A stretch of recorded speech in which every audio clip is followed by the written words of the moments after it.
welcome back, everybody. This is episode 2 of our podcast of Batch Bros Live. As always, I am the Han Factor, and today I'm joined by the recurring guest, the man of honor himself, Tasty Kebab. Josh, why don't you say hi to the people? Oh, thank you. I'm glad to be back, and we got some stuff to discuss today. Mm-hmm.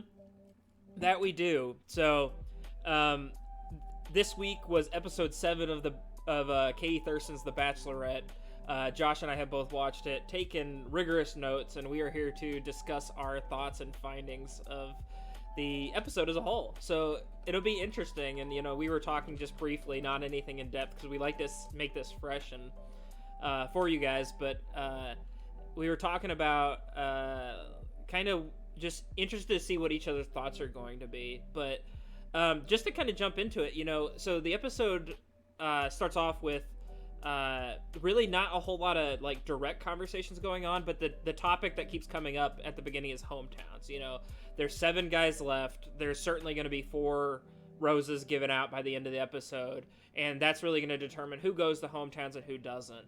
And Katie certainly has her normal front runners. She is clearly vibing with Greg and everything, and there are some guys that are really hoping to kind of get the one-on-ones going into it, because that's the other topic that comes up. 2 guys out of the remaining 7 who haven't had one-on-ones yet, being Brendan and Mike P. Yep. So and they're both voicing their thoughts, saying that if they can't get a one-on-one through all this, that they don't know that they want to have a hometown.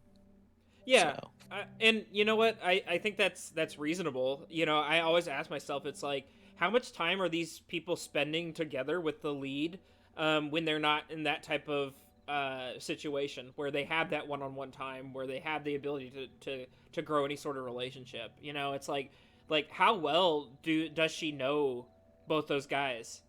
Well, and especially in a season like this where they're all kind of just hanging out at the hotel campus, they're not traveling and stuff. So all this is happening in the span of like days, as opposed to the weeks that we get to see as the viewer. Yeah.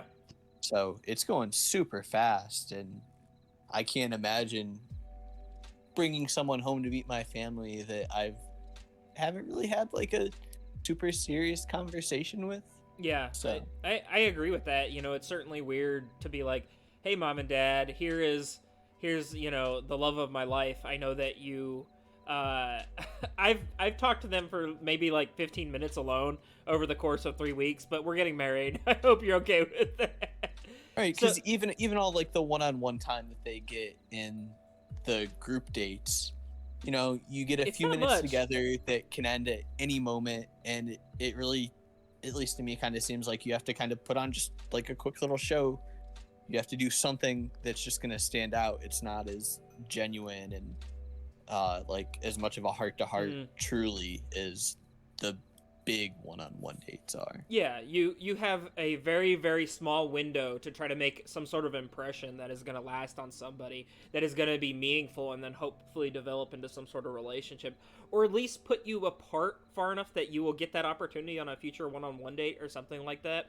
So yeah, I mean, I totally understand their perspective where they're like talking about this, and these 2 guys are both like, hey, if I don't get one, it's probably just like, I think that we'll just kind of to move on, and foreshadowing for the episode to come, right? Like the way that things worked out, but we'll get into that here in a bit. But yeah, so guys are talking, and they bring in the date card, and lo and behold, who gets the first one-on-one date? Josh. Oh, we're going right back to Greg. We're going right back to Greg. So, I mean, I personally wasn't surprised, because they showed that clip briefly where Katie was like, she's like, do I give both the one-on-ones to the guys that I've not hung out with before, or do I use this to reassure the people that I know that I'm vibing with and like could see going somewhere? And when they played that clip, I was like, oh, Greg gets the one-on-one, right? Like, certainly, Yeah, I didn't find it very surprising either. When you have your one-on-one in the very first week, there's a lot that happens over that time, and not like other seasons where Greg's kind of just like floated in the back and he really needed it to get back in. But it was definitely something that I'm sure was very reassuring to both him and Katie to make sure, like, okay, yeah, this isn't just something that, like, I liked you before I realized that I liked anybody else, and just holding on to that. Like, this got a good chance at genuine, like, reaffirmation of it.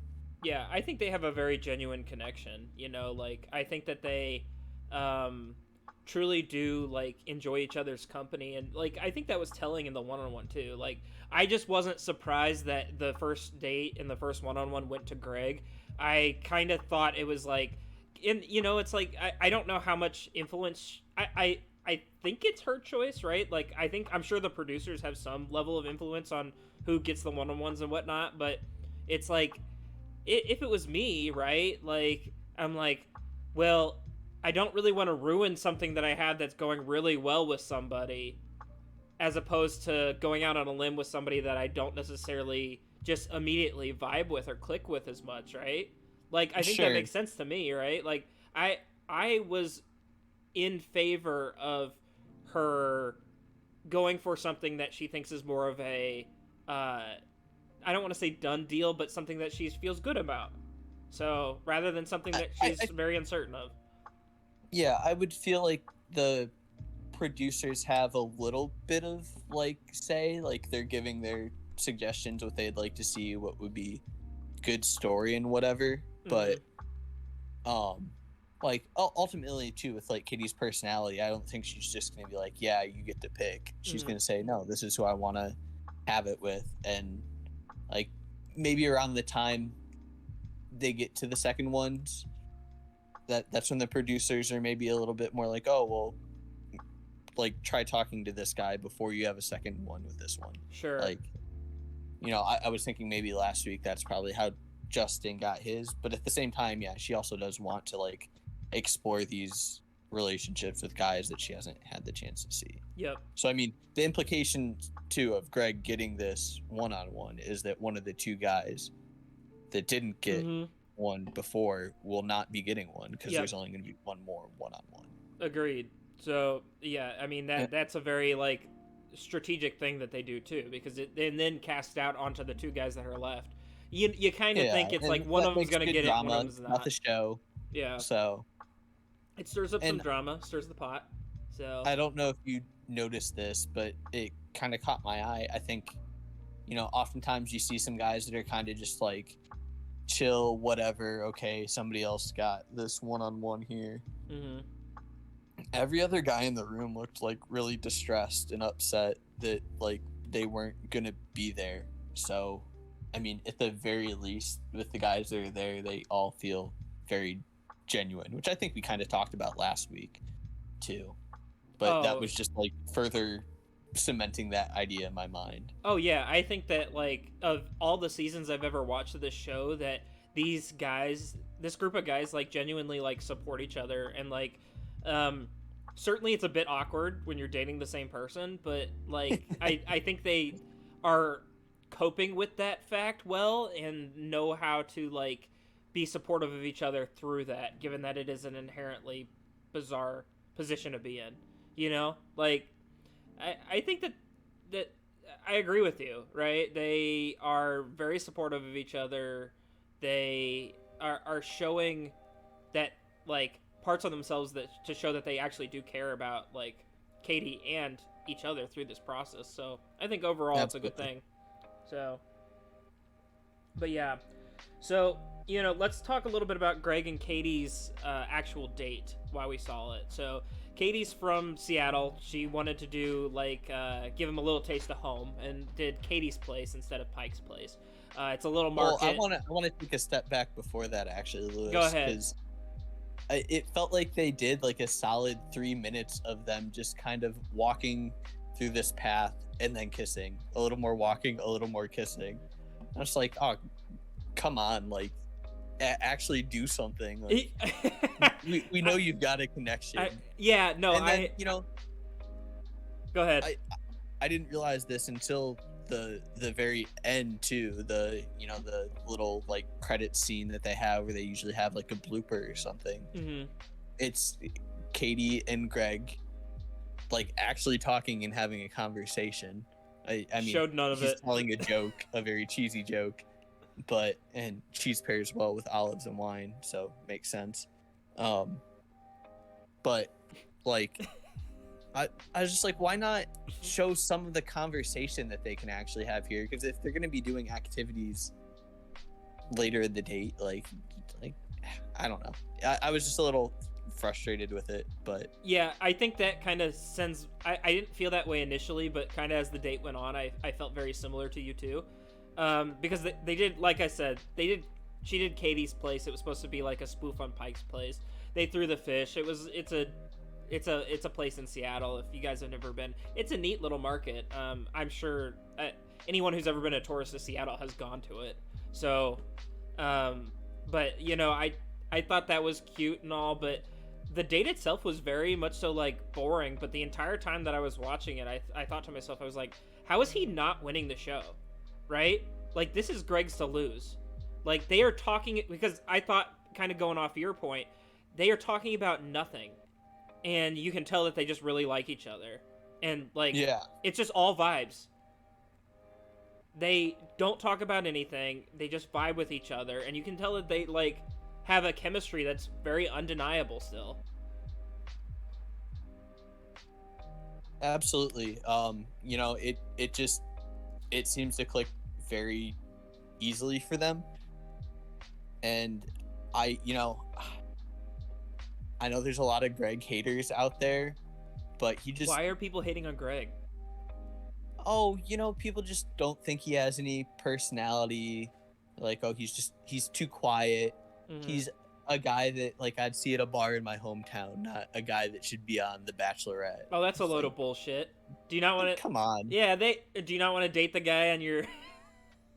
in the bar at your hometown? Because...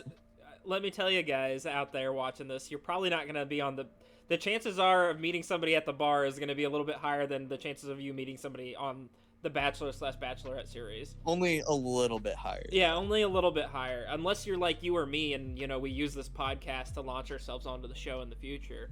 Oh, exactly. Yes, we need some mediocre white men to be on the show. All right, I volunteer. But... yeah, I don't know. Like, I don't know, like, how you don't like Greg. He just seems like a nice guy. He seems fun. He seems nice. Like... well, a lot of people are saying that they don't think that he's really into Katie either, which I don't think see that's at false. all. Yeah. I understand how you can be shy and uncomfortable being on a show and also not kind of being like that douchey, like, big man energy that a lot of other guys through the show have. Yeah. So because he's not exhibiting toxic masculinity, he's not into her. Exactly. Is that kind of what you're getting at? Yeah. There are other ways to express your interest in a partner. Yeah. So I think it's just you see them together. I think that you look at this date and you see them together, and they showed no, like, very minimal conversations that they had, and yet they just clearly like each other. They didn't have to talk, I don't know. Maybe that's just my thought. The entire time watching it, I was like, this date is boring, but you can tell that it's a very... They're gonna have fun whatever they're doing. It doesn't matter.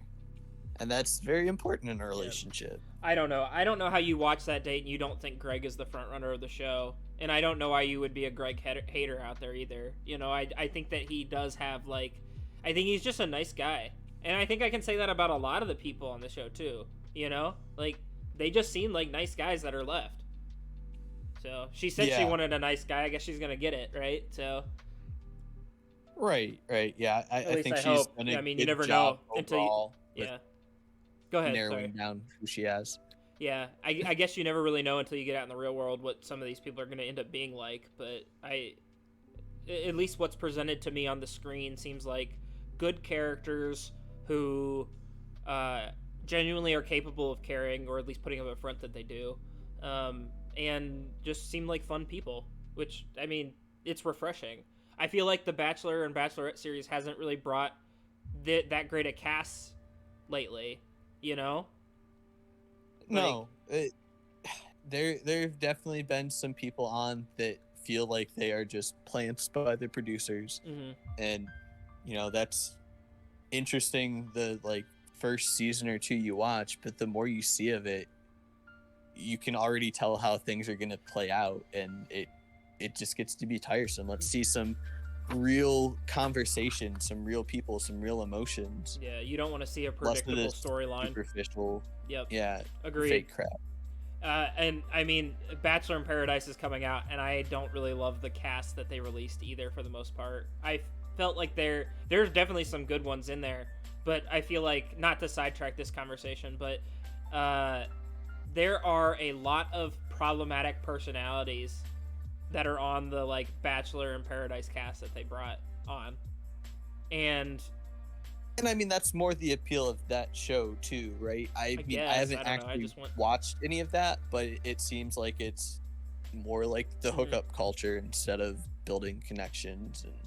And people leave it engaged. Yeah, I think it does like promote a bit more hookup culture, though, for sure. Not to say that the main series doesn't, because I think in a sense it does too. Like, I mean, come on, like Fantasy Suites coming up, so yeah, but again, I haven't watched it, but from the vibes I've gotten from the little bits I've seen through commercials and like just channel surfing and seeing it, it has a different vibe, right? Yeah.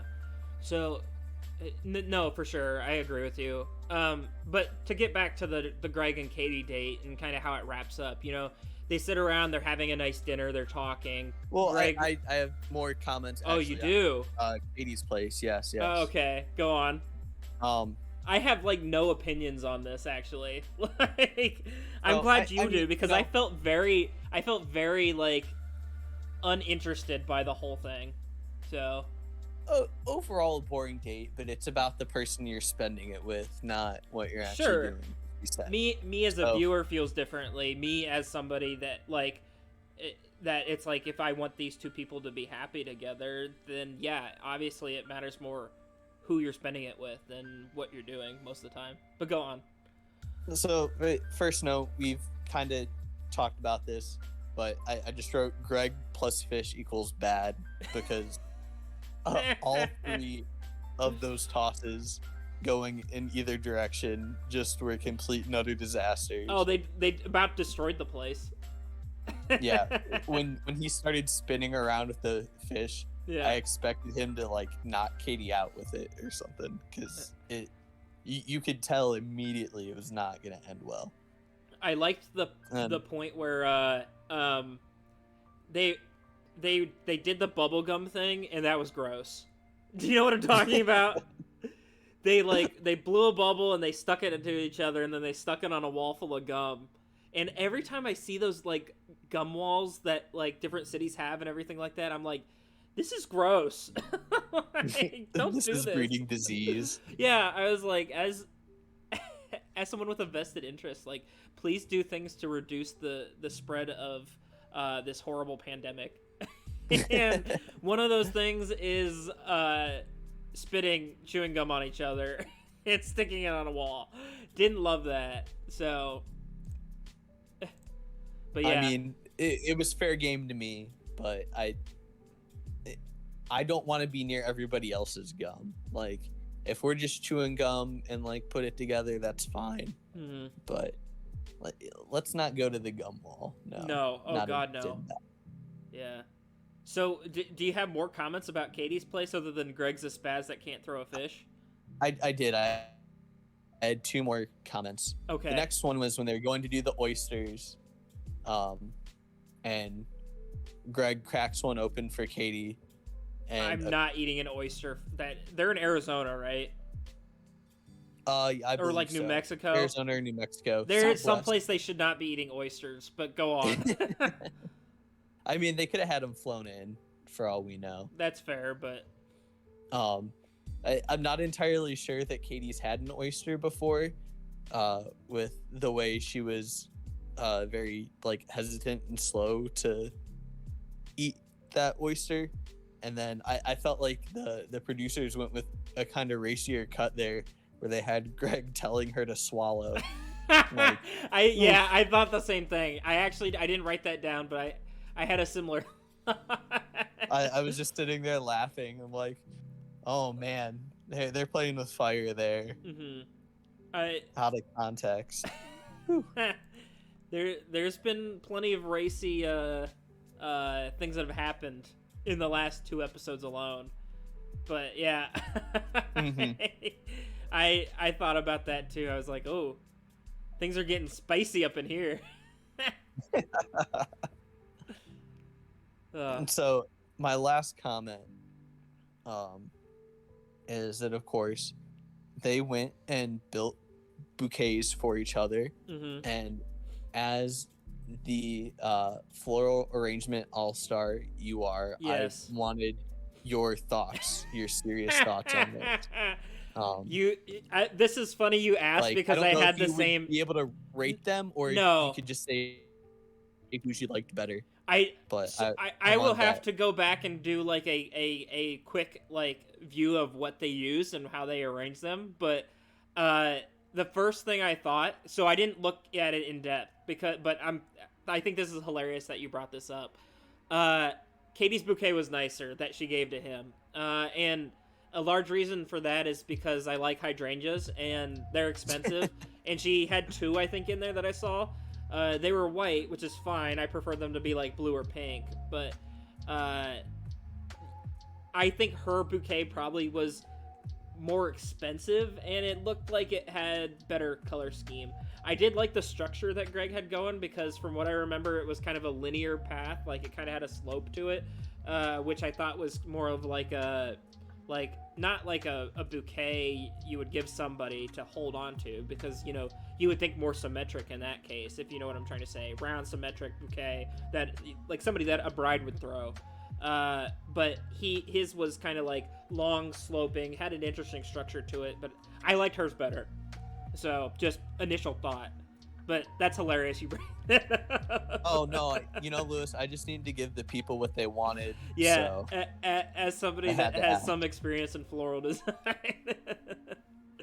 But, yeah, I'll have to go back and actually look at it, because you kind of piqued my curiosity. Because I remember having initial thoughts looking at it, and that's what I just repeated, but I didn't think that this would ever come up in a conversation here, so... Yeah, but like, let us know in the comments whose bouquet you liked better. Yeah, too. That's good. So we'd love to hear from you. I'm interested too. You know, I thought they were both good though. I mean, you can't really mess up flowers, right? Like, it's the thought that counts. You want to give somebody that you think, like, you just want to give somebody something nice, you know, and especially if you put it together yourself. Too, I know. Because, like, yeah, it's super easy to go and just pick up flowers, which, I mean, by all means, you should be going out and doing something that is thoughtful like that for your significant other. But like, it's just like a nice little extra touch to put in that thought and have it really come from the heart. Yeah. So, you know, I think we can safely move on to the dinner phase now, which was kind of a boring conversation. So did you want to get to the rest of the date, or I don't really have any comments about, like, the football stuff and everything and the gum stuff. Like, I think Oh, no. I didn't really have comments about that, but in between, like, the fun part of the date and the dinner date, they cut over to the other guys. Oh, what in particular? So, there were 2 things. When they revealed who got Brendan and Andrew in the hot tub? Oh, yep. And I don't really have a serious comment on this one. Like, there wasn't too much depth to what was happening there.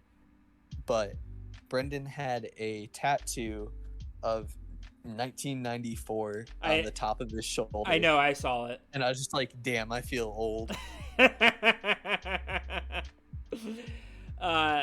Yeah, I noticed that too. I was assuming that was the year that he was born, and that's why he has it tattooed on his body. He's 26, so that quick maths check out. That works. Okay. Yeah, I felt pretty bad about myself as well. So I was like, oh, I guess I should be, a bit healthier looking. Given that I am older, but not like significantly older, and I'm at least significantly more disheveled looking. So I think I need to clean it up a little bit. But yeah, a hot tub conversation I didn't really think much of. I thought really nothing until the end of Greg's one-on-one, which was there wasn't super much cheesy. debate. Yeah, there wasn't much to it. The other thing was Michael A.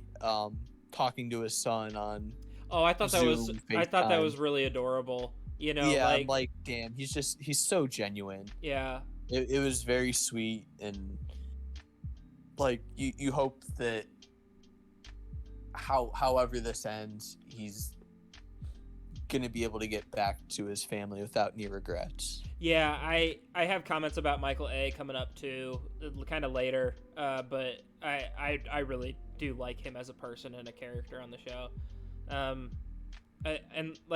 hope it's not weird that I'm calling them characters. It's just that I don't know them in person, and there's a certain level of like, you only see so much, right? So I'm just kind of assuming I think that's appropriate for this. Like, you see them on the show, but it's only a certain portrayal. It's not truly who these people are, like, skewed one way or the other. Yeah, I don't know them too. If somebody I know goes on the show, then sure, I'll talk about them all I want. And if you go on, you'll still be a character to me. Oh, probably.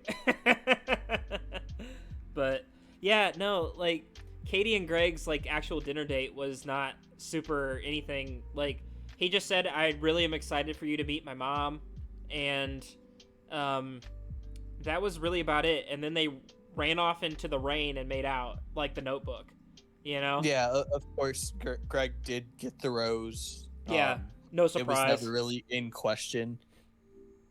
I only had like one brief moment as I was watching it the first time with subtitles, where I was kind of like, I saw the word fun pop up a couple times, and I'm like... You were panicking? I'm like, it's the fun date. Things are going to end poorly. Yeah.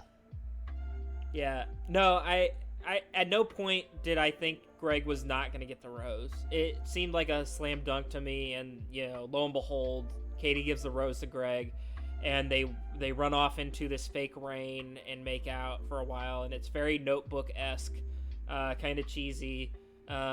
I mean, I didn't hate it, but it was just kind of like, it seemed a bit super cliche. Manufactured. Yeah. Like, here, run out in the rain, and we're just gonna film you while you kind of like pose and make out. Yeah, it didn't seem very just genuine as a whole. So, yeah.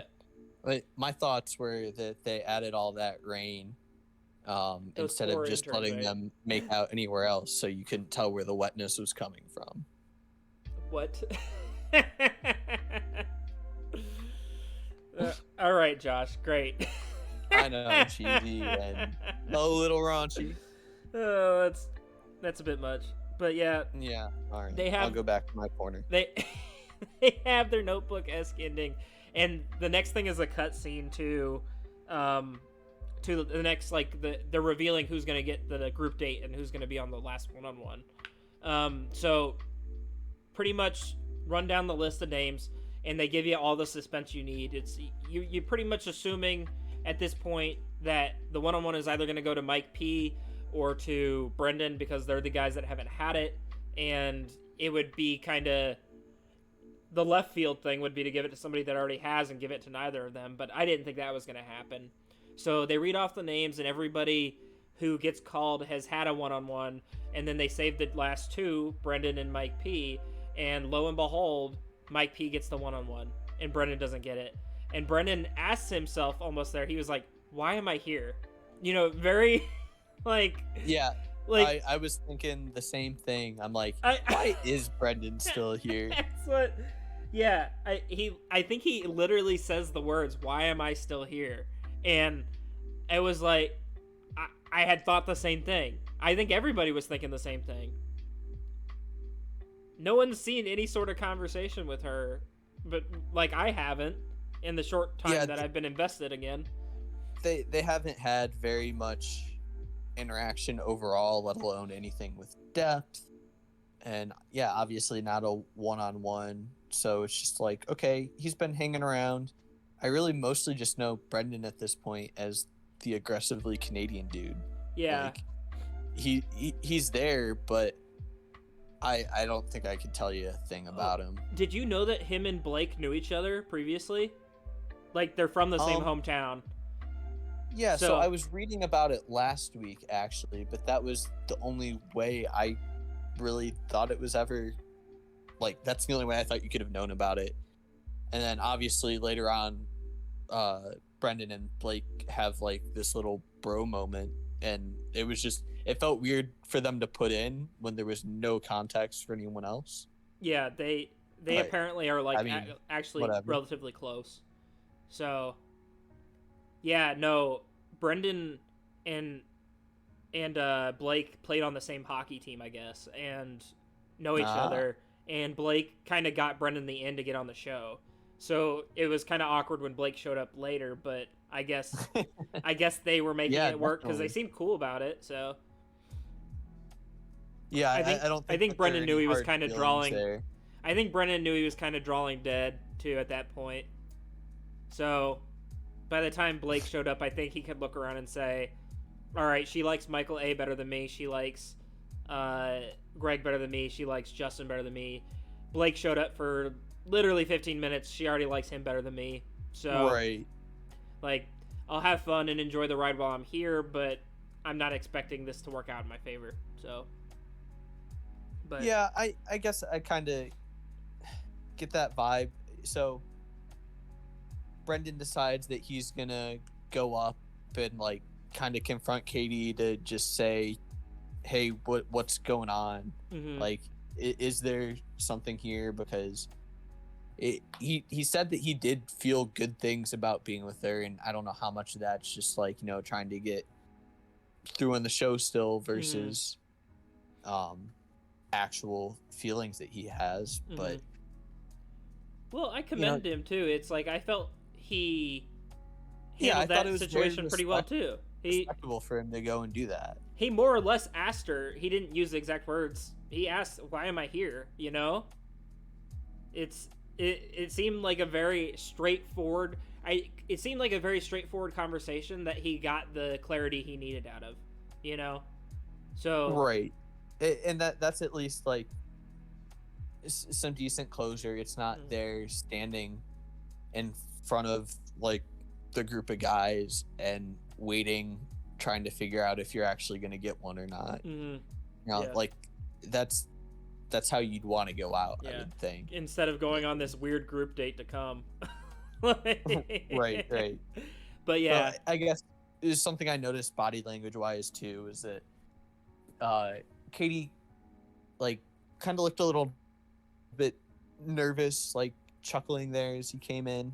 Mm-hmm. Like uncomfortable laughter. Then they have this big huge couch that they could sit on, and she pops into the teeny little chair. Mm-hmm. So it just felt like that was a sign of her taking a defensive stance. Like I don't want to be too close to you here because I don't like what I'm about to have to do. And yeah, I hadn't really considered it at the time, but now that you mention it, that makes a lot of sense too. I think that she probably was trying to distance herself physically to have that type of conversation. But yeah, I mean, I thought the conversation went well, but it obviously, it gave him some closure, but ultimately no love for Brendan. Brendan goes home. He gets in the black SUV and drives back off to Canada. And in his interview going into his confrontation, said, "It's gonna go fucking great." Yeah. And famous last words right there. I thought it was. I mean, I'm sure he just said that. The chapstick was funny though, when he was frantically putting chapstick on before he went in there. Maybe he did expect something to come of that differently. You know. Like, I mean, if you have any like shred of hope in it, like that's where it should be going. Like if the relationship is gonna work out. Maybe it was just confidence. You should be having basically kind of a condensed one-on-one there, and then she'll be happy and make out with you. So. Yeah, I think that's probably part of it. I think he was very realistic in the whole situation. I think he went in with confidence and kind of presented himself as if things were going to go well, and maybe that's like a little bit of like mental for him too, to go in saying it's going to go fucking great, but then was realistic about the fact that, well, it's probably not going to go fucking great. Yeah. But we'll see, But yeah, Brendan goes home. Really not much else to say there. He says bye to the real one true love of his life, Blake. Gets in the SUV and drives off. So really not much else for me to kind of add to that. I don't know if you've got any more to say, but of all the contestants, Brendan was one of them. Yeah, of all the contestants, Brendan was one of them. Yep. But then we move on to the group date. So we've got 4 guys on the group date. They are doing something very strange. So they show up and to an art gallery. You uncultured swine. I'm uncultured? They're doing art. So it's art day. It's art day, and they brought a artist's drawings of flowers that look very obviously like women's genitalia. So it was something else, and they were asking them, I don't know. Oh, they asked Blake. They said, Blake, what do you think of this particular drawing? And he said, I feel like it's a bit like aggressive or something like that, and it's messy, and the artist, and the colors are aggressive. Yeah, and the artist was like, oh, that's actually a self-portrait. Also, she kind of just popped up out of nowhere and like scared the shit out of me and the guys. Who was it that jumped when she showed up? Somebody had a big jump. Like, was it Blake? I think it was him. Yeah. Maybe it was just like, wow, this lady scared the shit There wasn't out of really me. like the introduction. It's just like, oh, here she is. Yeah. So it's art day, and their challenge is to make some beautiful art for Katie.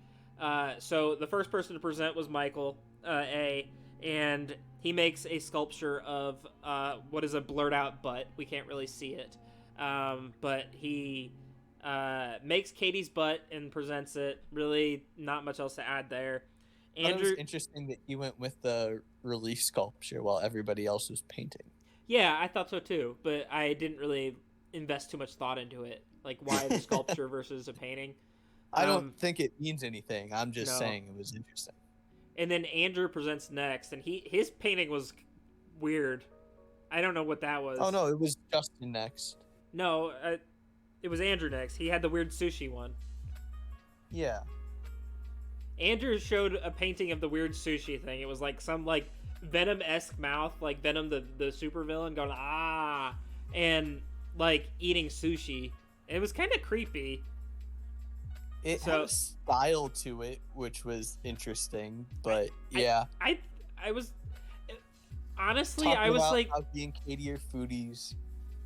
Well, I couldn't tell if he like also tried to make the food look like women's genitalia, because it kind of did.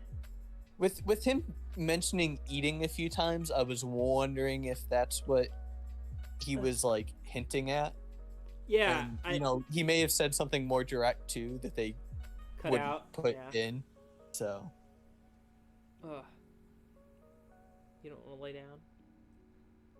Sorry, I'm being distracted by this beautiful yellow cat in my lap. So, but yeah, so Andrew made that weird, and then Justin goes next though, and Justin did kind of he did a little rose and kind of painted their story so far. Justin and Katie was fine. Really, I've seen some of his art. Somebody in the comments mentioned to me last week that he was an artist, and that kind of explains some of the painting metaphors they were using during the wedding date. So I went and saw some of it. He's quite talented. He has some very good paintings that he's done. But this was not one of them. Art of his painting when they're behind him as the process is going on, that like that rose is beautiful, and like the waves, and then as Blake points out, the rest of it was just like, oh man, he must have like scribbled that They're like, okay, you have 5 minutes left. Yeah, he probably was trying to do something elaborate and then ran out of time, is what I would think. But I legitimately thought, and then Blake was next, and I legitimately thought that Blake painted a canvas black, and then realized that I'm just a giant idiot. Yeah. That they just had to blur it out because it was too inappropriate. So. Yeah, I just put redacted for Blake's art. Redacted. I really want to know what it was, because it's not like with Michael A's sculpture, they didn't blur the entire sculpture. They had to blur the entirety of whatever Blake painted. Like, we didn't even get a sliver of what it possibly could have been. My guesses, or I guess really, after hearing him talk twice, kind of, or like subtitles, and then seeing him talk about it this time, is that he went with a man grasping himself and enjoying it. That's my guess. I wonder, because it kind of fit with like the theme of where they were at too. Maybe they'll reveal that information like as a post-show thing. Maybe Blake will like just reveal it on his social media. Come out. There's yeah, no it way has to. Give the people what they want. I'm surprised this is what I want, but this is what I want right now. That's where my life is at. This is what I need. Please show me whatever the fuck this picture was. But yeah, if you have any good theories, let us know. We'd love to hear them. Yeah, I don't know. I was like, it's clearly, whatever it is, it's graphic enough that they could not show literally any part of it. So yeah, it was impressive. It was blacked out from corner to corner. Yeah, but you know, and that was kind of the end of the painting portion of it, and then they went into their little like evening section where they got to all kind of spend their one-on-one time and have conversations with Katie again. So, you know, Blake goes first, and Blake, you know, has a conversation, talks about how their connection is just really easy, even though he came in late, and a lot about how he's like, I'm not in love with you, but that's an inevitable, you know, like, there's no way that I won't fall in love with you, essentially, with how great of a person you are. Like, just give it time, and we'll be there. So, did you think anything particular about the conversation that Blake and Katie had during the group date? Oh, and honestly, I didn't really have too much commentary on any of their conversations in the group date. Nothing really stood out to me too much in terms of their talks. It all seemed pretty basic, honestly. Yeah. Like nobody was looking to say I love you yet, and yeah, all just kind of saying, you know, this is going great. I hope you feel the same way too. Yeah, that there was quite a bit of that. Justin goes after Blake, and Justin just brings a painting, and they don't really show what they talk about, from what I remember. We don't really get a good idea of what their conversation was. But I was very impressed with the painting of the butterflies. Oh, it was pretty. That he brought in. Yeah, I thought, I was like, dang, he really is talented. So, if anything, Absolutely. maybe he's getting some good exposure for a starving artist. But right. Yeah. I can't remember what his profession is listed as, but I'm sure, yeah, whatever it is, he would much rather be doing art. Mm-hmm. And then after Justin is Michael A, and Michael A was kind of the like conversation that I liked the most that we witnessed during the group date. You know, he and Katie are really talking, and she goes, I feel like I always am imagining our lives together with your son and with your family, and like every time I give you a rose that I give to you is also giving to him, to James. Yeah, and one step closer to getting to know his family and his situation and becoming part of it. And it seemed sincere. I would hope that you wouldn't say that to somebody that you didn't mean it, because that's pretty deep stuff. And Michael A said the line that I really liked too. He goes, "No one can love you like I can," and I just thought that was really good. It just, for whatever reason, that resonated with me. You know, I thought, wow, he really just is going for it. So, but it sounds like you didn't think as much of it as maybe I did.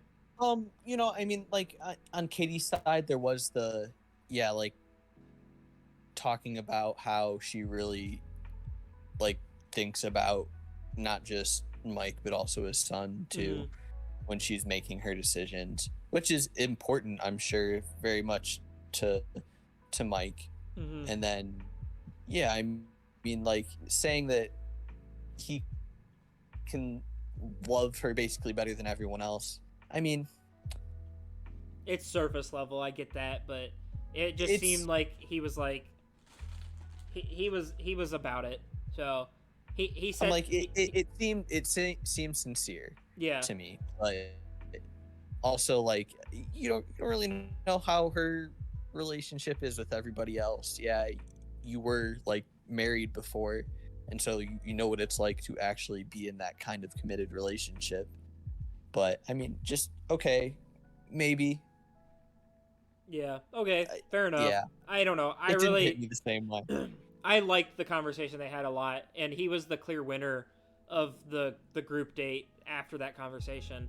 Andrew goes next, and Andrew has I think from his perspective, he thought it went really well, but from my perspective, I saw some red flags initially in that conversation too. Particularly, the one thing that caught my ear was when he was like, an athlete dies twice, they die when they give up their sport, and he was like, for you, I'm willing to give up my sport. And Katie subverts the statement and says, I don't want you to stop doing it, and then follows it up with, we can live our lives separately and then figure it out. But to me, that was like, I think if she was very serious about him, she would have said something along the lines of like, great, like, you're willing to. I mean, yes and no. Like, so I see what you're getting at. I know Katie has been much more open, I think, than past leads to actually like move away from the stardom wherever she is to go live with whoever she picks and like just build her life around where that is, as opposed to it being something where like I don't think she wants whoever she picks to like be like, yeah, let's go move to LA and just be famous. Yeah. Like, I felt like, I think she still wants to have an actual like life. Yeah. Ultimately, I felt like saying, I don't want you to give up something that you love was a way for her to kind of be like, I'm not planning on picking you, so don't be thinking about giving up something that you care about and something that's such an integral part of who you are. It was a weird conversation, and I don't know too like how much actual prospects Andrew has in like the NFL or any other like professional football league. Well, it says he's living in Austria, right? Like, that was what. Well, it says he's from Austria, so I wasn't sure if he was like born there, like military or something. We haven't gotten that much background. I didn't ask from him, so I wasn't entirely sure. I didn't look into it. I didn't ask him either. I don't know him. You should ask him. Okay, let me shoot him a DM. Be like, hey, please explain to me exactly what's going on here. But yeah, so I mean, obviously he isn't like some star player too, because then that would have just been advertised and overblown. In all the promos and stuff. So like, regardless, his career probably wouldn't really last more than maybe another year or two anyway. And it's probably going to be like as a like the struggling artist type, where he's kind of floating around, getting what he can, but it's not like sustainable unless he gets that big break. And I don't know how good he actually is. All right, so that was, and then he takes her out, and he tries to recreate their first date, and it really just kind of it was just kind of whatever to me. It's like, oh, here's lights, let's make out. and that's about it. I mean, so it was sweet. In the one-on-one they had together, they were kind of outside under like a tree or something, and they hung all the lights, and there were all these like little envelopes in there that like they would open up, and it would have them share things about themselves with each other, based on the prompts in the envelope. So it was a sweet gesture, and if I thought it was creative, really, but if he thought of that on his own to be like, yeah, that's what I want to do here, like I think that was very thoughtful of him, and yeah, I liked it. So but and then it just kind of cuts back to the guys, and she gives out the group rose, and drum roll please, goes to Michael A. I was happy with that. That's who I wanted to get it. So I was overall like, okay, this is good. This is a step in the right direction. Because now Greg and Michael A have roses, and I think those are the two that I was kind of like that seemed about right hoping there. For the most. And I guess I had one other comment with this group date, was I was kind of like paying attention to the way they all kissed, in part because the first time I watched it, I didn't have sound or anything, so I was just staring at the TV, and her kiss with Mike was like a lot slower and calmer than she was with the three other guys too. And at first I thought, okay, well maybe like she's not as excited, but then like the more I've thought about it, I'm wondering if it's something where like she feels more comfortable and it's not as like a primal of an attraction, like she's very into him, not just like his looks so much. Not saying that she's like that's taken a few like I think you're trying to get deep down into a psyche that I don't know that you're gonna ever know. I don't know. I'm just saying I noticed it. So I'm expanding on it now, but that was something I noticed. Yeah, but he gets the rose, so maybe it is true. But yeah, and the next kind of big event that comes up after the group date, because that's pretty much the end of the group date, is that they start, Michael P gets his one-on-one, and it's not a very long date. So Michael P, they decide, what's good for the guy that's a virgin?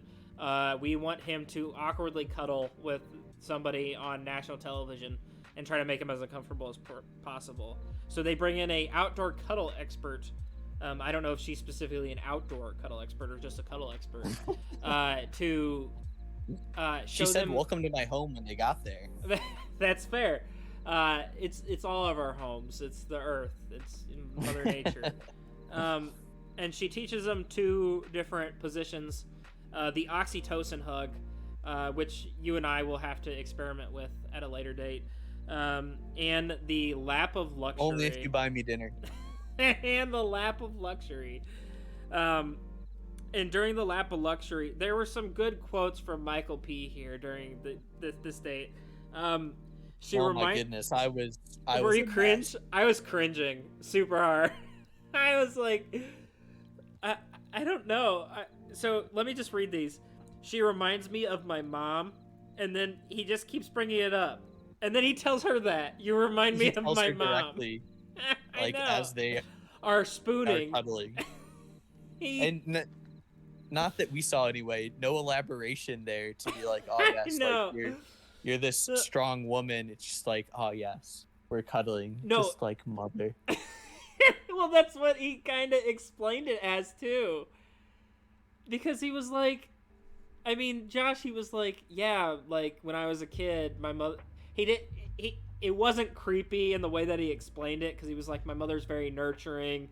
She would like take care of me, and like he said like his sisters too. Yeah, it wasn't creepy, but like he didn't really help himself either.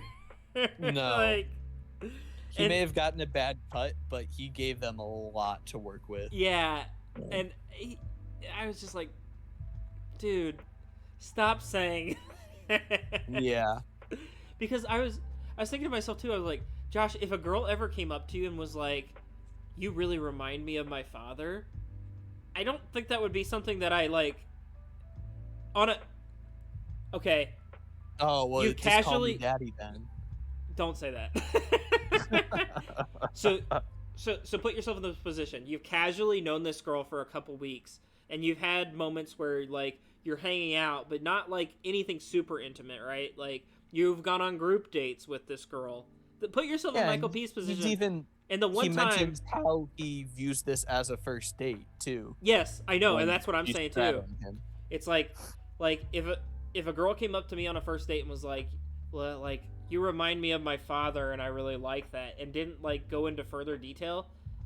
I think even if they did go into further detail, it would be, I think I would be very off put by that, like absolutely off put by that conversation. So Yeah, that's yeah. I was just so uncomfortable. I could not deal with it. yeah, and then they And get it's done. really unfortunate because a cuddle date sounds like heaven to me. So it's like, man, you ruined it. I thought it would be fun too. I definitely would be awkwardly laughing, like uncomfortably laughing. But um the one thing he says, he goes, "I'd rather have my heart broken than break someone's heart." And that just seemed like another kiss of death for the show. It, After he said that, it, I was like, "Okay, he's gone." yeah. It was like there's no way. Katie's just like, yeah, me too, but I'm gonna have to do it anyway. Yep. Also, I mean, just by virtue of being in the position she's in, she has to break hearts. Mm-hmm. Like, yeah, it's a weird comment to make to her too. Yeah, I think maybe he started to see the writing on the wall there too. Then, and he was like, I think so. It's like, it's fine. I really do like you, but I think that you and also, no surprise, Katie decides to break up with him, and he doesn't get a rose on the one-on-one. Doesn't get dinner. Doesn't even get dinner. He gets the Connor treatment. I hope he still got like a nice meal that night instead of having to eat like airport food or whatever. Yeah, I do too. I think he deserved it. He earned it, damn it. It was a rough time. Yeah. So he handled the breakup very well too. I was impressed. Yeah. So I think so. I thought he was very, like, he understood. I think that self-awareness is a very difficult thing for people to have in general. However, this group seems particularly self-aware, at least from the viewer's perspective, because the things that they're saying and the things that they're doing seem to match with some of my thoughts. So oh yeah, they seem like a very mature group of men overall. yeah, when Brendan asks, why am I here? Michael P's like, hey, I'd rather you break my heart than me to break yours or anything. So it's like, I'm gonna crack the door open for you. You just have to walk through. So that was kind of my take on it. But otherwise, I mean, the date was pretty short, and that was it. And we cut to the rose ceremony, right? So, well, some last comments on the date. Go for it. I'm wondering, were you kind of saying that you thought that this was purely like a producer chosen date?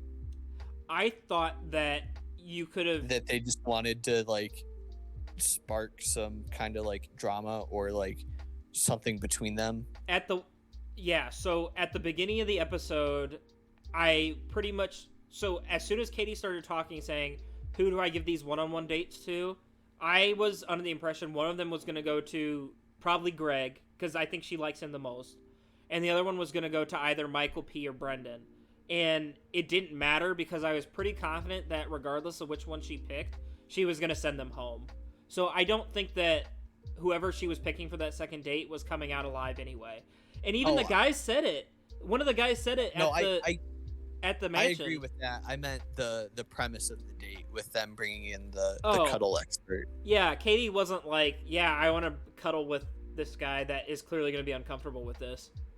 So I don't fully know about that, because yeah, like it ended up being weird, but Katie has kind of like talked a lot through the season and when she was on The Bachelor that like some degree of physicality is important to her, And Oh I yeah. think she really like needed to know if there could be some sort of physical connection there, not just like, okay, you're a nice guy, we can have these nice conversations, Mm-hmm. but like, are you just going to be like so stiff and uncomfortable around me when we actually do start to get into physical intimacy in some degree? But that's on national No. television too. Like, you're asking to get a judgment on somebody's capability of providing physical intimacy in front of millions of people, knowing that this person doesn't have any sort of experience with any physical intimacy past this. This is like the extent of where, well, I don't know, but you know, we don't know. And through like Katie was on a for whatever, podcast and kind of talked about it, then yeah, Andrew mentions it as well, that like, okay, maybe he has a little bit of experience somewhere, but yeah. like the extent, we don't know. And I mean, he has the right to his privacy too, so. Oh yeah, and that's something that it's like virginity means something different to everybody. So it's gray area there that we're never gonna know, and it's not any of our business really. But you're also on national television. He mentioned too that like physical touch is very important to him. That's probably his love language. So I think, producer plant or not, they didn't really have a whole lot of chemistry. I wasn't surprised how it ended. Yeah. I thought whoever, give it to Brendan instead, and Brendan goes home that date too. So, and honestly, like, Michael was there, but I've never had a thought that, okay, maybe Katie's gonna pick this guy. Yeah. I think that there would have been more interest if somebody else was on, and he kind of just like slid through to get to this point. Yeah. So, like, sad to see him go, but it was fully expected and kind of surprising it wasn't earlier. I think there were some obvious choices here of people that were gonna leave. So I think that, like, ultimately not surprised, and you cut to the rose ceremony where I think the most surprising material comes from. So cutting to the rose ceremony, really no lead up to it. It just kind of goes straight to it. Greg and Michael A both show up. They both have their roses, and there's 3 guys left and 2 roses left to give out. So we've got Blake, we've got Andrew, and we've got Justin, essentially, as the remaining 3 guys that don't have a rose.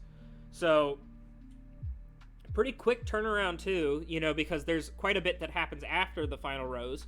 Is that Blake gets the first one of the remaining 2 that are left, and it comes down to Justin and Andrew, and Katie says beforehand that she feels pretty certain about what she's gonna do, but when she gets up in front of people, things tend to become more uncertain in her mind. Not surprised that's the case. That seems like a pretty natural response. However, she gives the final rose to Justin, and Andrew gets the boot. Sorta, kinda. Until a couple hours later. So Andrew leaves only to come back the next morning, right? I don't really have anything else to add about, like, the immediate rose ceremony, except for the aftermath of it. No, there wasn't too much there.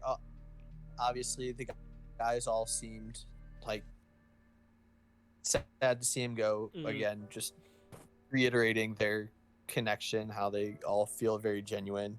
There's no bad blood between anybody there. Yeah, somebody's got to go. But he leaves, and then the next morning comes back and tells her, hey, I didn't want to leave on that note.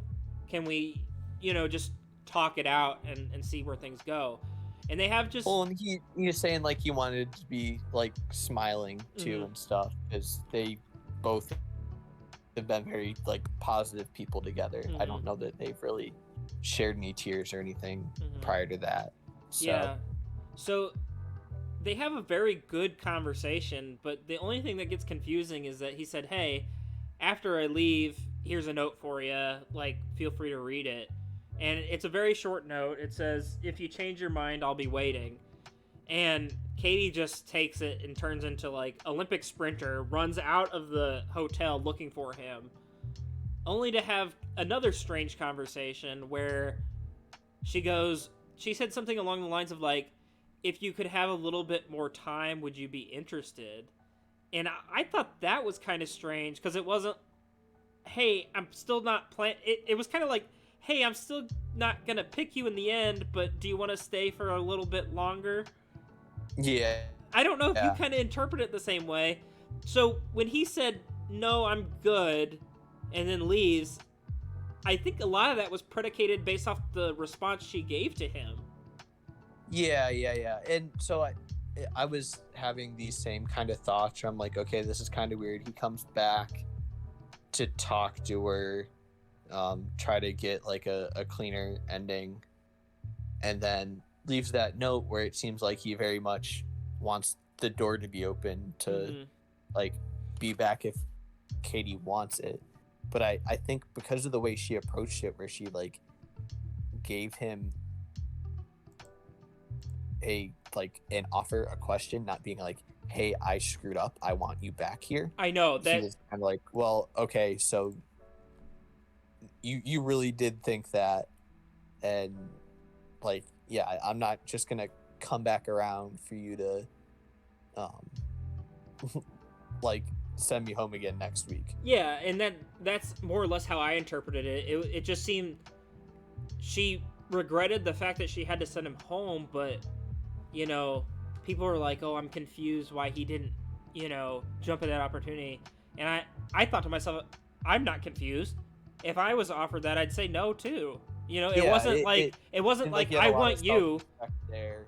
It wasn't, like, I messed up, I'm sorry, please come back. It was, would you like to maybe stay a bit longer and see what happens? You know? Like, no, I mean, if it's run its course, it's run its course. Yeah, and especially with Katie being who she is, like, I would have to feel there, unless she just came back with a complete 180 on it. Like, she made her decision for a reason, and like, she feels bad about it now, but she's not gonna like actually change her mind. Like, she got to that conclusion. Yeah, because that's how she really feels. So, Josh, you know, and that kind of cuts the episode there. I want to take a quick look at the final four and see how we did last week. I had one thing that kind of bothered me. Go ahead. At the end.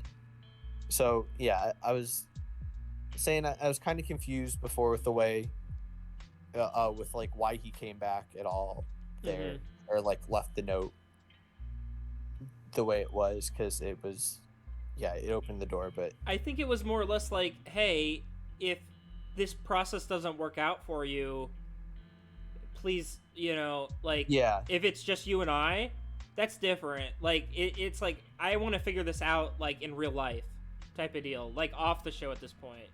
So if this process doesn't work for you, then hey, let me know in the future. Okay. So, yeah, I think that makes sense. And also, like, he did say, like, read this later, like when I'm not around, and she kind of just read it immediately. I mean, I know the producers knew what was in it and like wanted her to open it while he was still there, but oh, absolutely. And then the last thing that was kind of weird to me at the end, as he's getting ready to get back into the SUV, it's like, one last kiss. Oh yeah, and they have a make-out session, and then he walks away. And part of me is just like, no, don't do that. Not saying that I would say I would not have said no. Are you kidding? But it just like that's it was weird to me. Yeah, I don't think there's any way that I say no. I don't. I really don't. But yeah, no, and that, like I said, that cuts the episode, and we've got our final four, and we've got this beautiful cat. You know, we came up with a group prediction last week of who it would be, and we went 2 for 4, which is abysmal. So, the ones we got right were Greg and Blake. To be fair, I was saying that we did go for a wild card. Michael A had higher probability than Michael P. Oh yeah. But for just like betting odds, like to get it looks good if you're right. It looks good if you're right. Yeah. So I was calling him the value bet. So next week is Final Four. I think one person will go home because that's just kind of how the hallmark of the show normally goes. Yep. Josh, we're gonna pick. At least I'm going to pick. I've already got my pick of who I think's going, and I want to hear yours, and then I'll share mine. And we're gonna go. We're gonna stick with separate ones unless it happens to be the same person. All right. So. All right. So do you know who you think's gonna leave next week? Well, I mean, so in the previews, I don't know if you watched those. Not really. Well, it also alluded that somebody just left by their own free will. Oh, interesting. So, you know, that kind of is throwing a monkey wrench into the situation there. Mm-hmm. Where I'm like, okay, what's going on? That may be in a future week still, though. That may be like Final 3, given the way that they've edited you're the right, show you're right. previously. It might not directly be next week.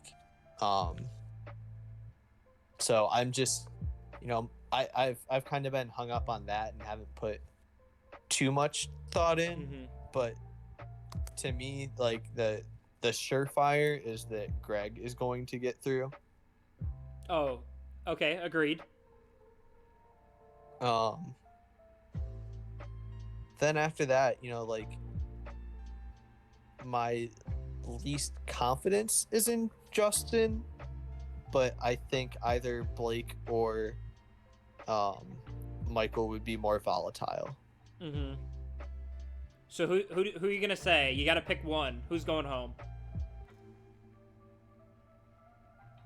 I'm gonna take the safe pick this week since I Damn it. went risky last week, and I'll go with Justin. I'm gonna say Justin as well. I think that Justin goes home. I think that the final 3 of Greg, Michael A, and Blake makes too much sense to me from like a Bachelor standpoint. That I'm pretty confident that I think I know how the rest of the season is gonna play out in my mind. So we'll just see if it does, and we'll learn more as we kind of recap these episodes. But I have a kind of an idea. If somebody leaves on their own free will, that's going to make it interesting. That's going to complicate things. But otherwise, I have some ideas of how this will work out. But yeah. So I want to bring up one thing too that I heard Michael A say. I think it was in the group date, but he's saying that he takes care of his in-laws. I know. I heard that too. That was beforehand. And he did ask their permission to come on the show prior to the season. Mm-hmm. So I don't know exactly how the like the family visit is going to work here, hometowns, but like in the past couple pandemic seasons, they have brought like certain family members to the hotel, like gotten them quarantined and stuff. And oh yeah, it probably won't be like actual hometowns. No, then, right? I don't know if they'll come, but like I guess my kind of concern there would be if his ex-wife's I guess still wife, if her family's there and they just kind of like well, we actually don't really like Katie too much. Do you think that's likely? And he's weird. I guess I wouldn't really think so, but you never know how people are going to respond. It's a weird situation.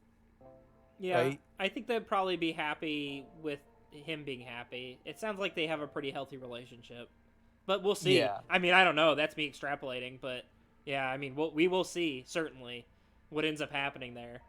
So that's like my only concern with Mike there. It's just like, okay, how are the things going to go with the in-laws, and then is his unvaccinated child allowed to actually come to set?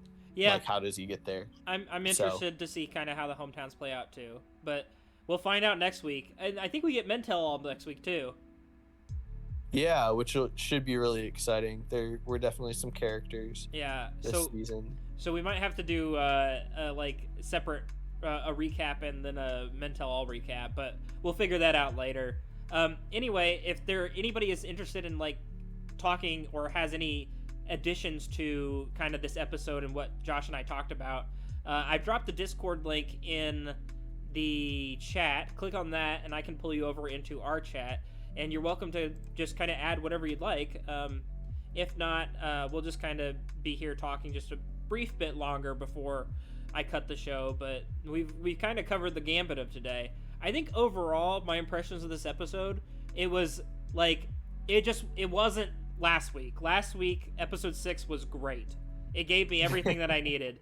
Episode 7 I felt very meh about, you know? It was kind of a bummer that Andrew went home, but I thought it was pretty much a slam dunk that Brendan was going to go home and that Michael P was going to go home. So, wasn't surprised. She's still vibing with Greg. I think ultimately, I'm still going to predict that Greg wins her heart and her season, just based off what we saw on that group date. But who knows? Only time will tell at this point, you know? So, Josh, do you have any closing remarks? Yeah, I agree. This episode was a little bit of a come down from the excitement last week, but I think that the Andrew reveal overall, from like the viewpoint of looking at it as a season, was very surprising. Mm-hmm. I think he was definitely a lot of people's favorite to at least make it to like the final 2 or 3. So, you know, a bit disappointed he's not going to get that hometown. I'm surprised that he's gone and Justin is there. That is what I will say, is that yeah. I did not think that Justin was going... Of the people that are... I thought, like, before we talked and we came up with our list last week, I thought, hey, these people are certainly going. It's going to be Brendan, it's going to be Michael P, and it's going to be Justin. Like, I don't think they have near the connection that she does with everybody else.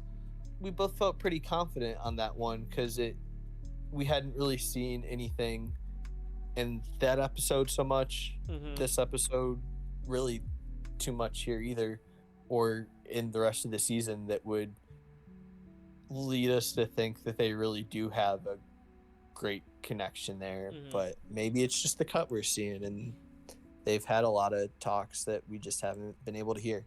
Mm-hmm. Well, all right. Well, I think we've come to the end of this episode. I just want to say thank you all to anybody that showed up and was watching tonight. This is fun for me, so thank you for coming. Josh, as always, thank you for being here and being my faithful co-host. Josh and I will be back next week, as always, around the same time, same day, if we can make it work. And yeah, and that's really about all that I have, you know. Like the channel if you can. Go ahead and follow the channel if you can. If you can't, that's fine too. But love y'all a lot, and I'm gonna say bye. Josh, you want to say bye to everybody? Yeah, bye. All right. So, all right. I'll see you. Have a good night, and keep your heart open. Always for you, babe. All right. Bye, everybody. Peace and love.